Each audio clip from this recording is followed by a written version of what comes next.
What's up, fam bams? I got another pull from this motherfucking deck, dude. I love this.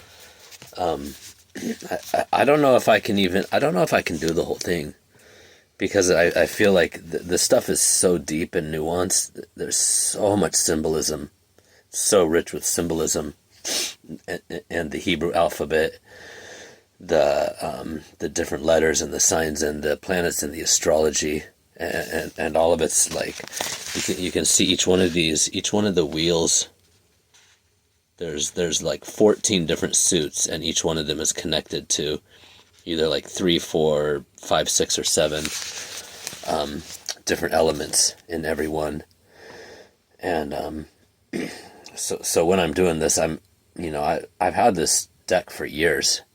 I haven't used it a ton, but I'm just like, I feel like in some ways it informs a lot of the work that I'm doing, and I'm just like learning so much of it.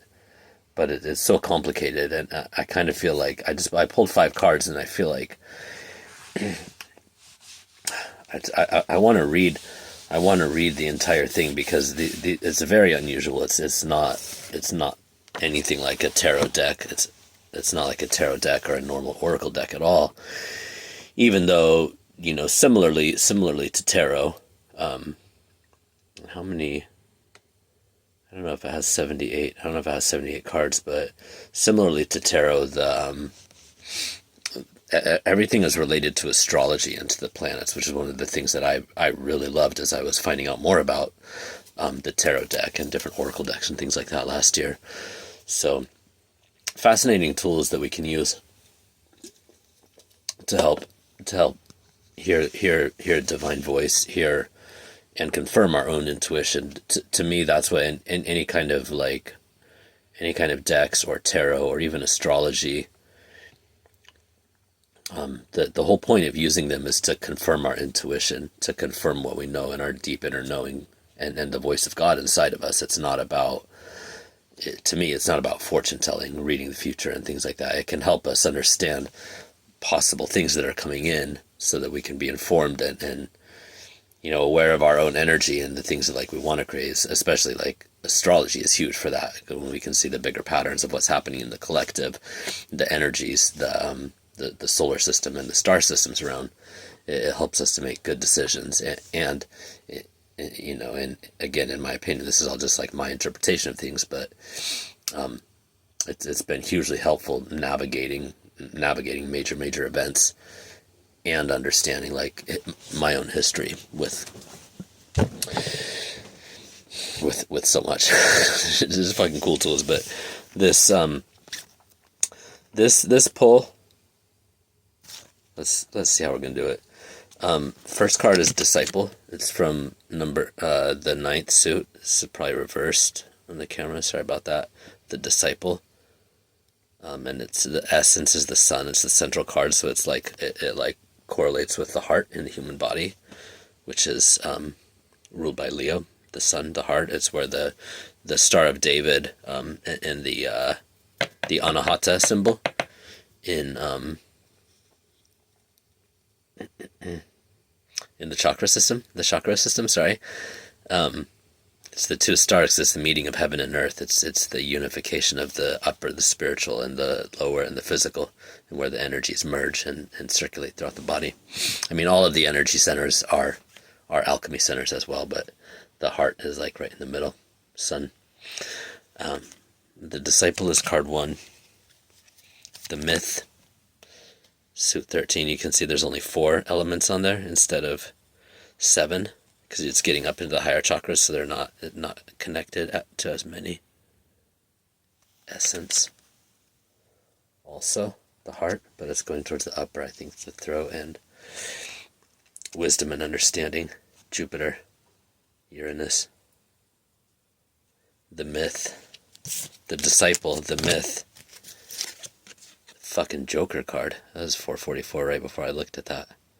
This is the Joker card from this deck, blank card. I've never pulled this before. I didn't even remember that it was in there until I just pulled this. Similar, I did one reading from this deck a few weeks ago, and it was the Edge, and I feel like this is really similar to that energy, and what we're in right now. It's like a void. It's like a void of energy that we're in this mega, massive fucking transition between worlds, potentially in our own lives as well, but collectively, definitely. The last two times that we were in this setup, especially with Pluto and Aquarius, we had, or not Pluto and Aquarius, the Neptune. Neptune and Aries last time was the Civil War in the United States. And I'm sure if you look at world events, there was, I don't know as much about the history of other places. Europe has kind of always been at war, but Civil War here, and then the time before that, when Pluto was also in Aquarius and Neptune was in Aries, it was the American Revolution. The time before that, it's like 165 years. It's like an 80-ish year cycle with Neptune, but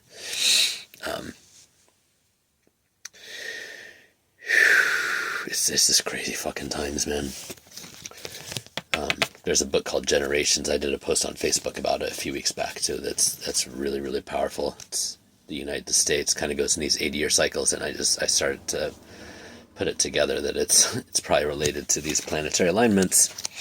The fourth card, flag, fire, also from suit number 9 with seven connections. It's like one of the primary, one of the most connected cards to all the different elements on all the different placements on the Kabbalah, the tree of life. The flag, there's a lot of energy around that right now, like missions and countries and who's leading, who's following, false 0707, false systems coming down, and finishing with the card 7 with 9 connections on this one. Also essence in the middle again, the heart, the fucking heart, motherfucking heart. 729. All right, I'm gonna read from the Disciple, because the shit in this book is just too much, dude. It's so good.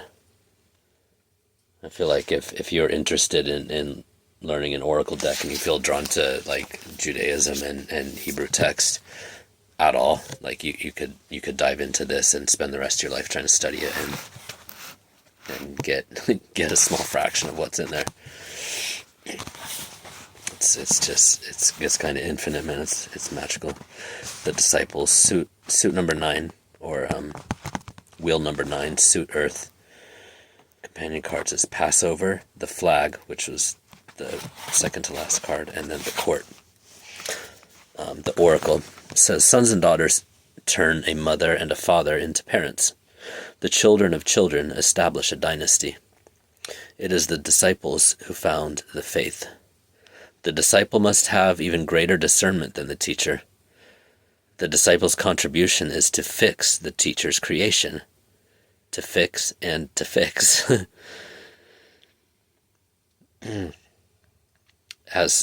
As cement or clay sets hard like stone for future use.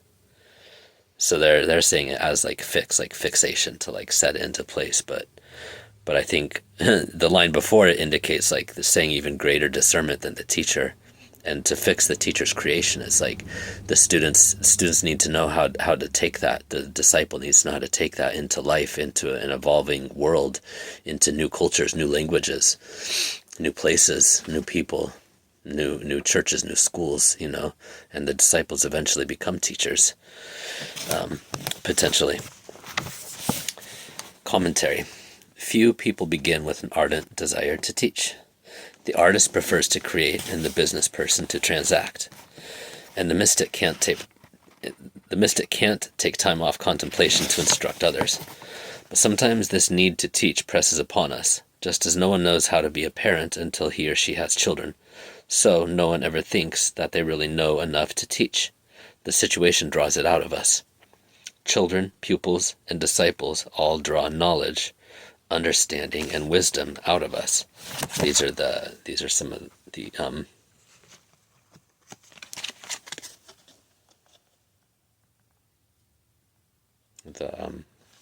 the wheels around the central wheel. They also test our patience and provoke strong judgments as well as inspiring love and compassion. Teaching involves endless repetition. And as if that wasn't enough, the person who gives the teaching, who bestows the golden nectar of knowledge, finds that the pupils understand it differently and do other things with it. We can only give people the tools and encourage them to develop the skills. Then they find their own way, grateful for how they have been equipped, but burning with their own enthusiasms and impelled by their own quests. A rigid system of teaching and knowledge will last only a generation or two at best. One that encourages future development may persist for hundreds, if not thousands of years. Kabbalah means to receive. Ultimately, the teacher is only a channel for the teaching, and the best he or she can do is to show students how to open themselves to knowledge. This card is of earth because all knowledge and teaching must be embodied sooner or later. The touchstone of past achievement is in the art, the architecture, the government, the science, and the laws of a society. All wisdom and understanding eventually makes itself manifest, and humans are a way in which the creation can reveal itself in the visible world. So, interpretations for this card. Life tasks. It is time to begin a new phase of learning. This could be formal study, but it doesn't have to be a set course. Maybe you can teach as well. There's always value in passing on what you know. If you have not studied for a while, remember that it is a discipline in itself. In a new subject, I'm learning this big time. I'm in graduate school right now for and for law. It's fucking intense. In a new subject, you have to be prepared to start at the bottom, but this is also wonderfully liberating. Possible meanings: a teacher, a student, a training system, a course of study. Someone is eager to learn from you. Humbleness in the face of greater knowledge. 1, 2, 2, 2. So that's card 1. You can see why I want to share the whole the whole piece from the book with these men. They're really, really beautiful and very unusual relative to like a tarot deck, which, I mean, yes, there's a learning curve for that too, but because most tarot decks use the same imagery, and once you learn the astrology, the planets and the houses and the things that they're connected with, it starts to get intuitive and much, much faster. But this is like this deck's like 1,000 layers deep, man. I love it, and the writing is just beautiful in this book. It's by Cherry Gilchrist. Highly recommend. Number 13, the myth. So the disciple and then the myth. From the air, the suit of air. Wheel 13. Essence, wisdom, understanding, judgment, and mercy. Understanding is Saturn, essence is the sun, wisdom is Uranus, judgment, Mars, traditionally the ruler of Scorpio and Pluto, or Mars and Pluto rule Scorpio now. Saturn was the traditional ruler of Pisces, now it's also Neptune. And both of them going into Aries right now. Mercy, Jupiter, expansion. And then Saint Nick, Jupiter and Jove are related in the Greek and the Greek and the Roman. It's where Saint Nick comes from, and the phrase "by Jove." These are all related to Jupiter and to the planet of luck and expansion. The oracle from the myth. We call a myth something that has a past and a future, but which we have not fully experienced ourselves. And those myths may refuse to bow down to evidence and rational explanations. Perhaps then we will deny them and dismiss them as mere stories. But such takes can be remarkably Such tales can be remarkably tenacious, and their language very compelling. How is it then that some people claim to have no interest in myths? It is true that the word myth has a double meaning. In some contexts, myth is seen as a vehicle for carrying a great truth, and in others, the term myth is used to describe a collective illusion. One person's cherished myth is another's superstition. Whatever we believe in, we like to call the truth. And whatever we consider unreal, however appealing, we label as myth. Especially in this modern era, it's so focused on science, and scientism as religion. Here then we have an interplay between supreme truth and the forms that this truth clothes itself in. No one, it is said, can fully know the real powers of wisdom, understanding, judgment, and mercy. But if we enter the arena they create, we can perhaps gain insight and even, on occasion, revelation.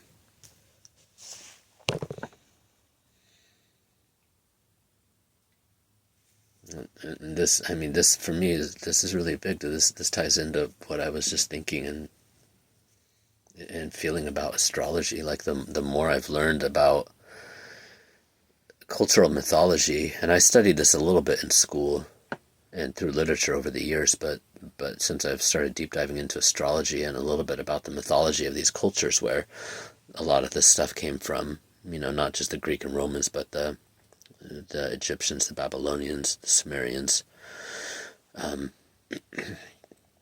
you start to see these really, really common threads throughout it. And more modern people like Joseph Campbell and Jung and others. There's just a lot of power, man. There's a lot of power. And there's a reason that these things have been passed down through humanity for thousands of years.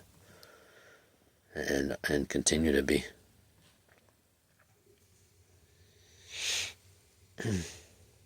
Even on occasion, that revelation has to be interpreted and colored. If anyone else is to have a chance of understanding it, it even needs clothing if we want to keep it in our own memory. We have to relate it to our own lives. Because, this is some of my best professors, sorry, aside again, my best professors, some of my best ones were in community college. But I remember even in high school and a couple of junior high teachers, man, when I first started to love history, and I thought I had this idea in my head that history is boring, blah, blah, blah, I don't care about that. But I had a couple teachers, especially when I was in Michigan and learning local history there, especially Native American stuff and the early like French trappers and settlers. When you start to relate this stuff into your own life, when you have teachers that can do that and make it personal and make you actually feel something about what you're learning, that's when it's really like, really locks in, becomes so real.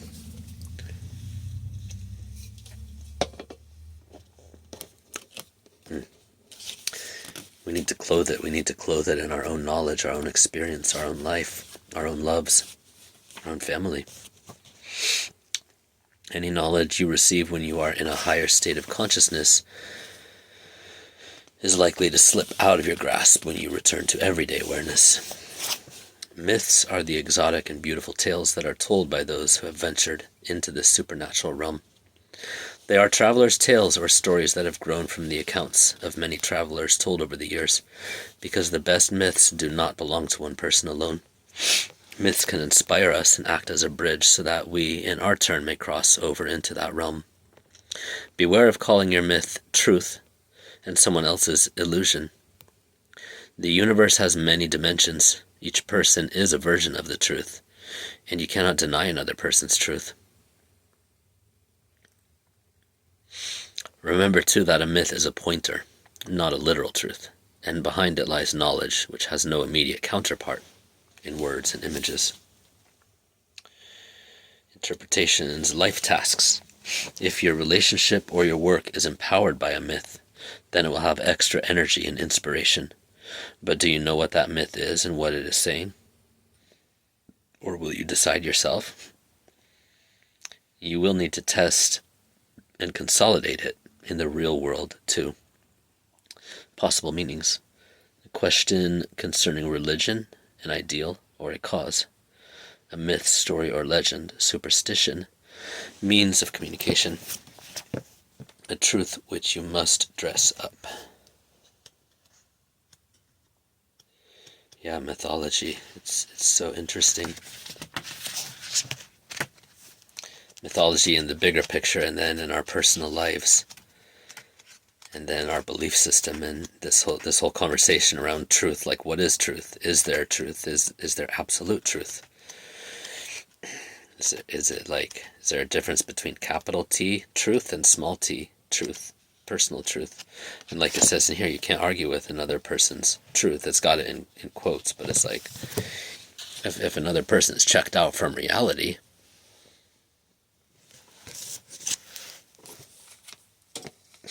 there's just a lot of layers to it, man. There's a lot of layers to it. Especially, I mean, for me, some of this interpretation too comes through having been through narcissistic abuse and dealing with like full-blown like psychopathic characters, and you know, the situation that we're in right now in a societal sense, where so much of the population is turn and bury their head in the sand, like literally, like the truth, the facts of situations are sitting there right in front of their face. They're like, I'm not going to believe it. I don't care. Fake news, false evidence, whatever. Like, how do you engage with that? Like, what are you supposed to do, you know? But anyways, the disciple, the myth, learning, diving into this stuff feels really relevant for me, actually, because of what I was just talking about with the education and stuff. And because I have been deep diving into my, not only my own mythology, my culture, my various cultural backgrounds, the ones that I'm aware of at least over the past few years, but just the broader myths and the astrological stuff and everything else, that's been really huge for me in these past couple of years. But I think collectively that we're all doing a lot of this stuff, especially with Neptune going into Aries and Saturn going into Aries, and deciding like it's time we're moving out of this 13-14 year, closing the last cycle with Pisces. Is like the dream time, and you know, the intuition and the subconscious and all of these things. Like we're closing that out, and now we're moving into a phase of action and building that's going to be for the next 3 years, 13 years, 30 years with Saturn, plus all the other stuff, plus just human timelines, studying, and mythology. So the Joker card, the blank card, is really, it's interesting. There's not anything in the book. There's not anything in the book for it, but it's like completely open. In a way, it's like the Fool card, or the Fool card and the Magician card from the tarot deck. It can be anything. It can be nothing. It really feels like this void. It feels like this void that we're in right now. This kind of empty, you know, it's kind of a limbo. It's kind of a limbo feeling space at the moment. In a lot of ways. Do I want to get it out? Yeah, hold on a second. Hold on, I'm going to pause it. Alright, dude, here's the thing. Here's the thing that came with this deck, that I've done one of these for myself like 3 or 4 years ago. But, can you see this? This freaking beast? I know everything's probably written backwards, but look at all of those cards. Like, every card that you put down could have correlations with all of the cards, planets, houses, symbols on each one of these placements. And you got like,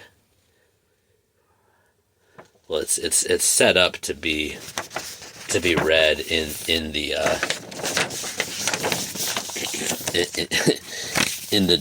in the direction of the actual Tree of Life. Hold on, I will pull that from the book. Like when you do the whole reading.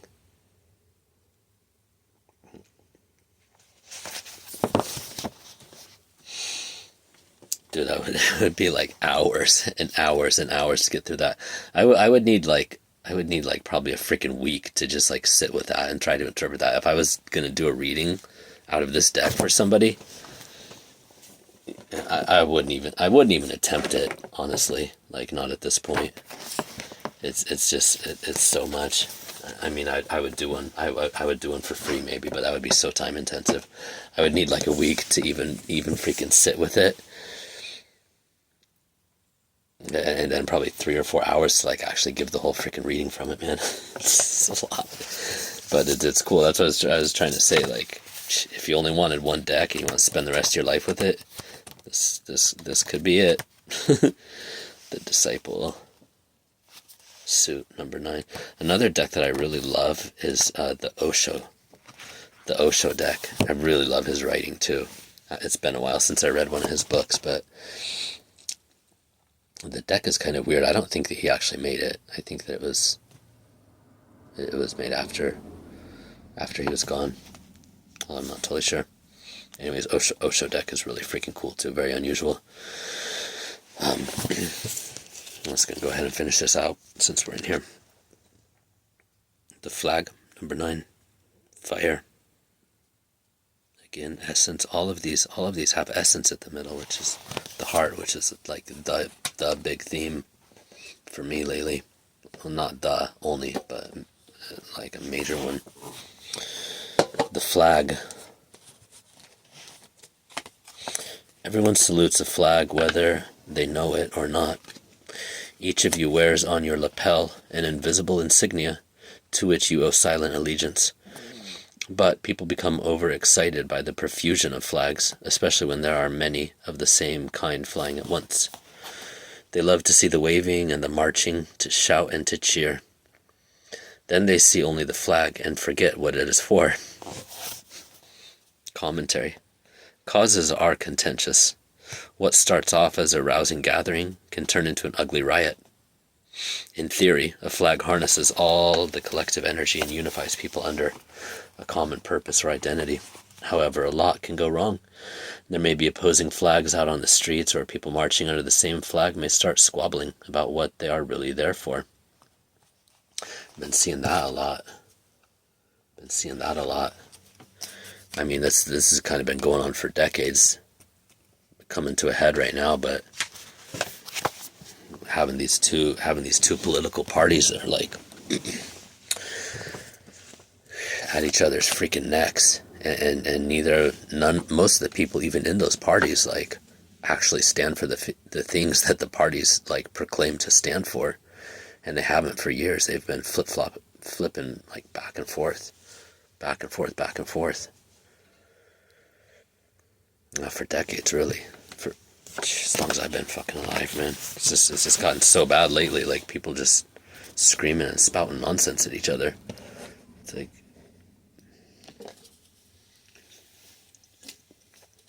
and this is one of the big themes coming up. This is a big like Pisces and Aquarius theme. It's like, what are the causes that we stand for? What are the beliefs? Like, what do we really hold dear? What are we trying to create in the world? What is this country about? What are our lives about? Our cities, our people, our villages, our towns, our families. Like, these are the decisions that we're either making or they're being made for us right now. You know, it's really pretentious times that we're living in. Squabbling.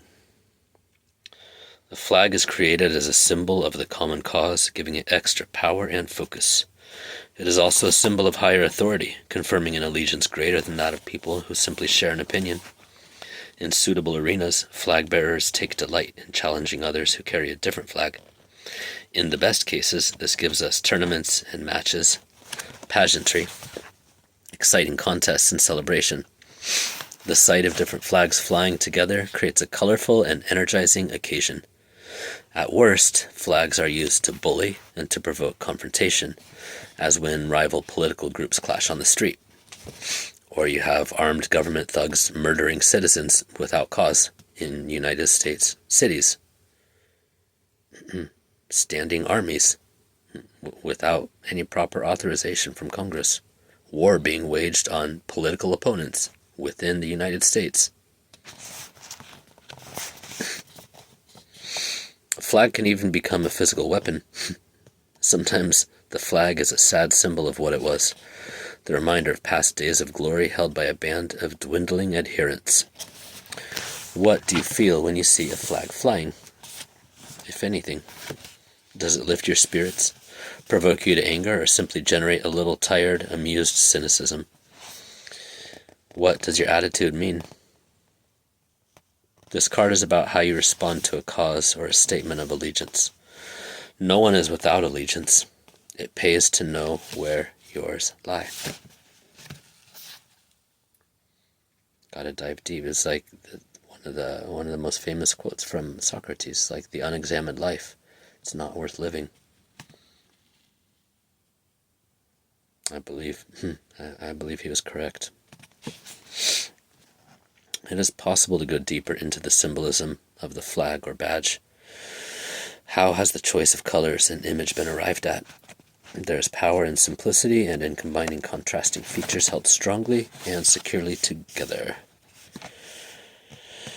Think about things, man. Think. Feel. Interpretations. Life tasks. You are bound up in a cause or project which demands your allegiance.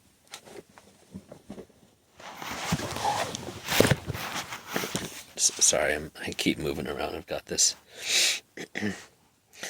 spot where my dog loves to sit. She's kind of smashed the cushion here, so it's like hollowed out right where my booty is. And I got all this pressure on my knees, which isn't the best for them after having Lyme disease for 15 years. Life task. You are bound up in a cause or project which demands your allegiance. This is a good way of focusing your energies and encouraging others to join you if needs be. But it is also a limiting factor, requiring study, belief, and commitment. You should consider whether it could confine you too much in the long run. Possible meanings. A mark of recognition, social or political cause. A question to do with nationality or cultural background, and a badge of office. The need to focus objectives, and a declaration. So the disciple, to the myth, to the joker, to the void, and to the flag. Dina's flag. It is a really interesting reading, and it does seem to align pretty much with everything fucking going on right now, man. Definitely in my life, in a personal way. Like, yeah, this shit's totally resonating, and this is my favorite card. The heart. Got essence in the middle, understanding, wisdom, mercy, perpetuate, which is Venus, it's creation, Taurus card, like root energy, experience, which is moon, and I think associated with the sacral. Is it the sacral or the will, or both maybe? Echo, Mercury, and judgment, Mars, coming back up on the other side. It's got like almost it's like the full meal deal. 3311. Let's read the heart. And get out of here. If you're still with me, thank you. There we are. Wheel 7. Suit, Earth. The heart must beat just as the sun must shine. It must continue to turn in its own orbit and propel its energies into the other orbits around it. And those energies must attract purpose, as the blood attracts oxygen. Humanity cannot live on bread alone, and we need purpose. We need mission. We need a reason to fucking be here. That's the most important thing. Commentary. The heart sees itself as the center of the body's universe. Each person considers themselves to be at the center of the world. It's almost impossible to function except when that sense of center exists. The more faculties and powers that fall within the sphere of consciousness, the richer and more blessed that center feels. It may be ready to claim possession of all that falls within its orbit, because that is in its nature too, just as a parent surrounded by children feels powerful and benevolent, and maybe a little stressed out sometimes. But for those of us that love kids, it's one of the best. It's one of the best feelings, man. But even when we feel secure at the heart of our world, we have to continue both giving and receiving. The heart must not be self-serving, even though it may be self-important. The parent must not give self-indulgently, but only according to the true needs of the child, whatever the age of the child. Any organization or group of people that has someone functioning as its heart is a living body. That person helps to focus its interactions and to send new energy coursing through the body. This isn't always the obvious boss. In fact, we call the boss the head, suggesting someone who thinks and plans for others, not someone who responds and energizes as the heart does. Where there is nobody acting as the heart, there is only an institution, not a living organism. A body with a heart may be authoritarian, but it has love, warmth, and genuine feeling. It gives a sense of value to its members, and they feel part of the whole. Many of us are used to acting from the head and need to learn how to respond from the heart. This is not simply a case of intellect versus emotion. The heart has its own logic, too, which is to promote the well-being of the whole.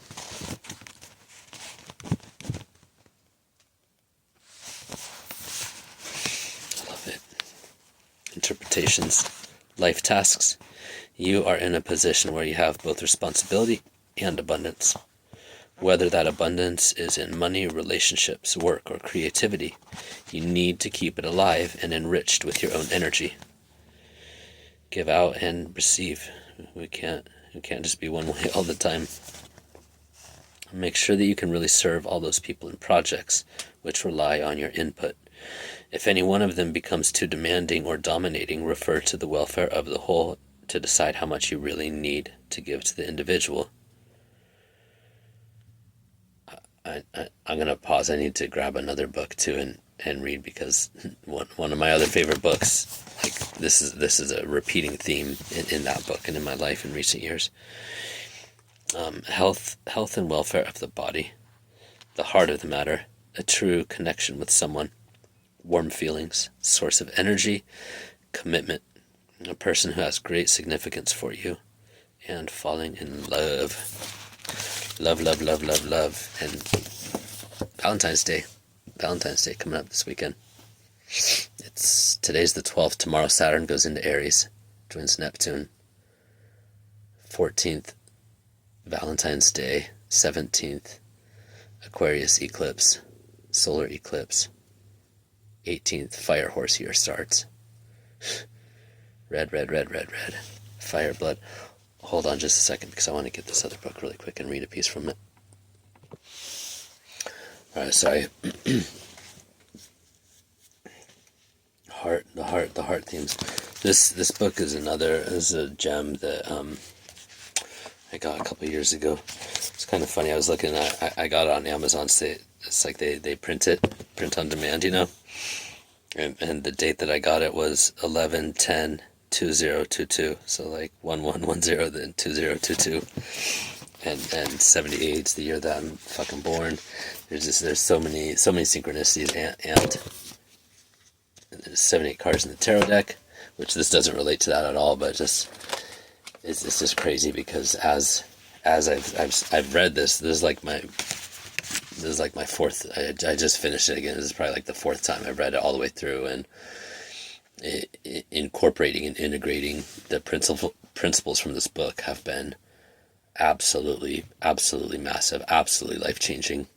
I mean, on such a core, on such a fundamental level, and it's because of this concept of like living from your heart and not from your head all the time, you know, along with learning so many things about the energy centers, about the nervous system, about the heart has a like intelligence, it has a brain, it has like nerve system bundles, it has to do all the chakras, dude. About the heart, especially the electromagnetic field of the heart is like way more massive than the brain, way more massive, and it's connected to the superconscious field. It's connected to God directly. The brain, like, can be, the higher consciousness can be really powerful as well. Like the higher faculties can be freaking amazing, but about the heart knows, dude. The heart is the master of earthly reality. And when we don't live from the heart, when we're not listening to our soul as the primary like source of direction for our lives, things tend to get fucked up. We can live for years, we can live for decades from that place, and I think that so many people being taught to do that and fitting into these little social boxes, like social conditioning, Do what your family says, do what society says, do this, do that, do this, do that. And then everyone's living the wrong life for them for 10, 20, 30 years. And then we have a freaking nervous breakdown, like midlife crisis when people are in their 40s, like all the time. It's so common. It's almost like a universal in our culture, like having a midlife crisis. But I don't think it's necessary. I don't think it's necessary. If we raised our kids right and let them lead with who they are and what they want to do, you know, overall, obviously there needs to be like safety and shit like that. Everything's within reason, but we lead kids away from their heart when they're already so close to God. We should be following the children like Jesus taught, dude. It's like, I don't know. But anyways, this book is full of references to this, and this one particular verse is number 13. There's 13 again. Saturn goes into Aries tomorrow, the 13th, Friday the 13th. We're going to have 3 of those this year, which is weird. Because of the movies, a lot of people are freaked out by it, but I don't know. It seems like a lucky thing to me. 313. Anyways, the interpretation on this one's got a principle and then interpretation in each chapter. 4111. Interpretation: the secret to attractiveness. The secret.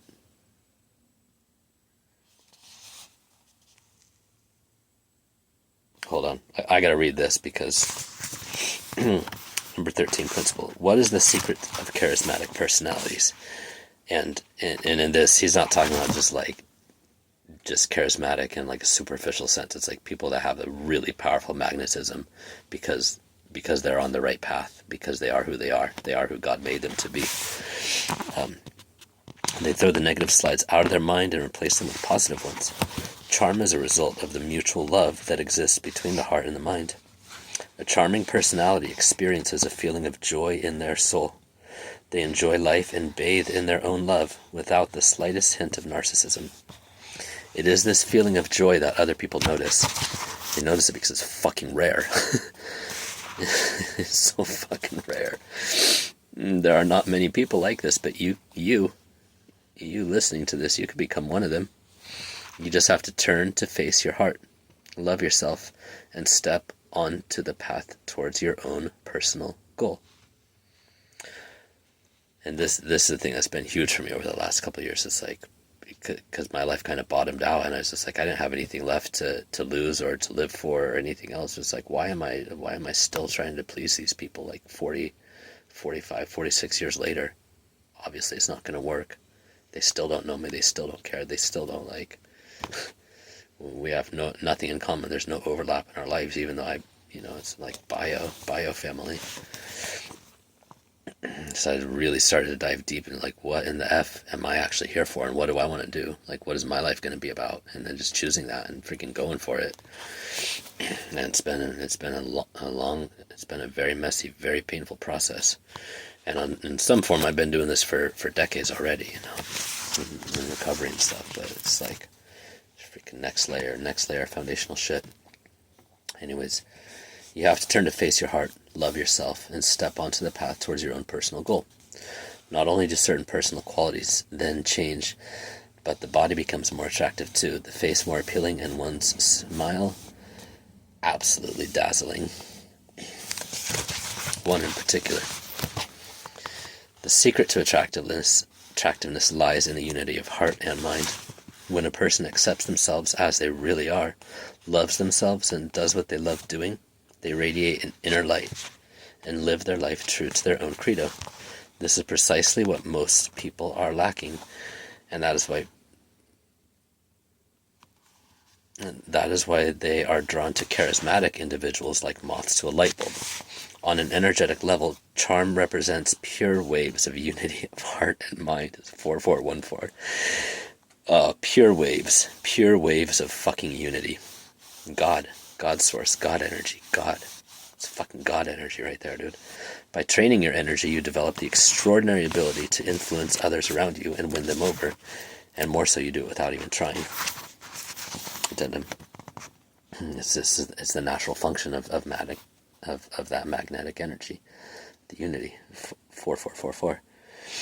If you find it difficult to love yourself unconditionally, start doing an energy field workout by affirming the thought form. I'm spilling over with energy. The intensity of my energy levels is increasing. He goes on to this whole this long meditation thing. When you notice people genuinely feeling drawn towards you, don't forget to tell yourself that the technique is actually working. This is really important in manifestation and personal development and healing work, because the mind wants to doubt. The mind wants to doubt and backtrack. It's comfortable with survival level things, even if they're not working for us. In so many cases, being in these subconscious patterns on repeat, no matter how painful they are, it's familiar. And the mind, the subconscious mind, which rules 95% of our behavior, and we're not even aware of it, our belief system, even if something is painful, it's familiar, and it knows hey, we survived this before, let's keep doing this other thing. So affirming when you're making progress, and when things start to change, affirming, hey, it's really working. This thing is working. This thing that I'm doing is fucking working. Holy shit. Anyways, dude. Along with the heart, dude. Self-love. Love yourself. Number 14. Most critical. I am my own goal. We've got to love ourselves first, and it's hard. A lot of... When you grew up with really difficult situations, man, and you were never shown that as a child, and you've had crappy / abusive / negligent relationships since then, it's really hard, dude. We got to start somewhere, because it's true. On one level, we learn how to love ourselves sometimes in relationships, and we learn how to do relationships in relationships, but the foundation of self-love and loving God, we have to develop that as best we can, because that radiates out and feeds back to us through relationships, through interactions with other people. And not always, dude. People aren't perfect mirrors. When people haven't done any internal work, or if you grow up in an abusive family, you're going to be used to a lot of projection, a lot of BS. And then you gotta learn, you gotta figure out somehow to sort through all that stuff, sort through what is actually yours and what isn't, because a lot of it's not gonna be. But it's it's this dance, like everything in life, sometimes.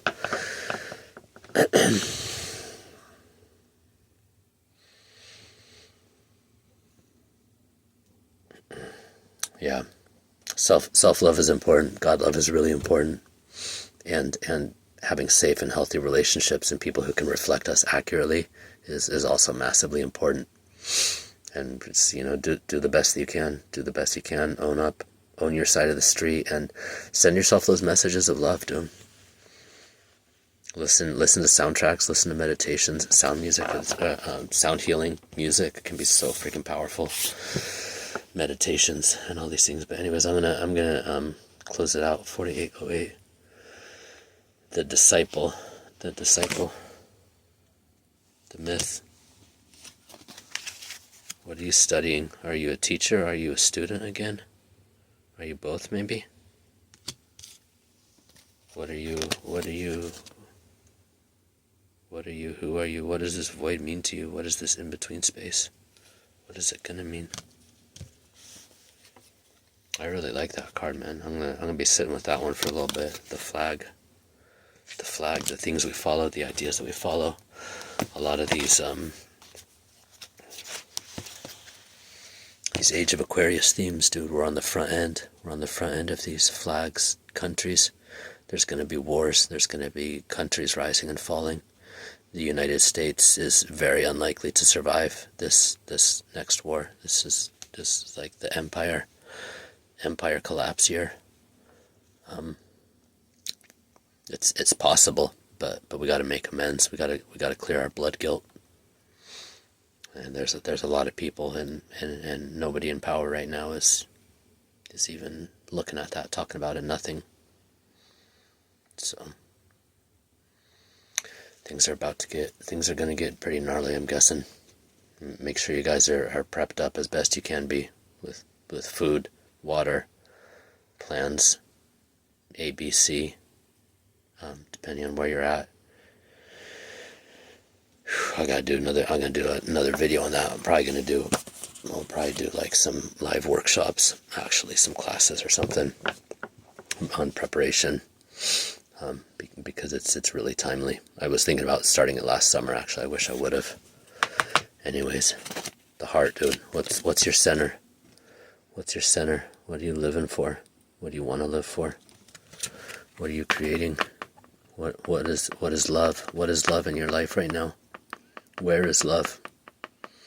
Can you fall in love with yourself deeper than you ever have before? Can you learn to love God, trust God, be one with God, as Jesus taught? Jesus wasn't religious at all, dude.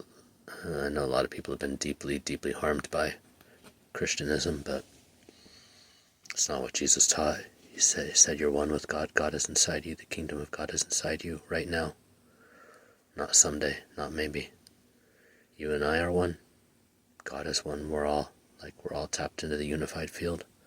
All the blocks are pretty much in our fucking head, in our cultures, in our belief system, in our societies, in our families. Those are generally where the blocks to love exist. And it can be really painful to tear those down and get rid of them, man. The heart. It's a big theme. It's a big theme. And if you wanna be on your path, if you've had trouble with manifestation, I'm developing a program dealing with trauma and unblocking trauma and the related belief systems and attachment wounds and stuff like that come from early childhood trauma and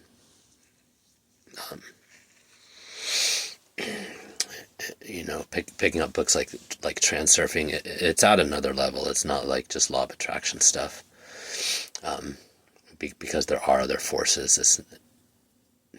There is love, there is God, there is unity, and there is darkness and evil that is hell-bent on separating us and keeping us separate from God. But love wins. I believe that love wins. But yeah, that book, Transurfing, powerful stuff in there. But I'm developing a course as well for helping people to get unblocked so that they can actually start to step into and manifest their full power, the life that they actually want. I'm not aware of any programs out there. I was really clued into this stuff over the last couple of years, and I don't know anybody that's really talking about this shit yet. So I'm gonna do it. Hope you guys are doing great, and be prepared. Be prepared because chaos is coming on one level or another, and just have that safety. Have plan B and C, especially if you're in a big fucking city. It's going to be important. You don't want to be a sitting duck when something happens. If a bridge goes out, if freaking supply lines are disrupted. Every city has 3 days worth of food before chaos. So take care of yourselves. Love you guys.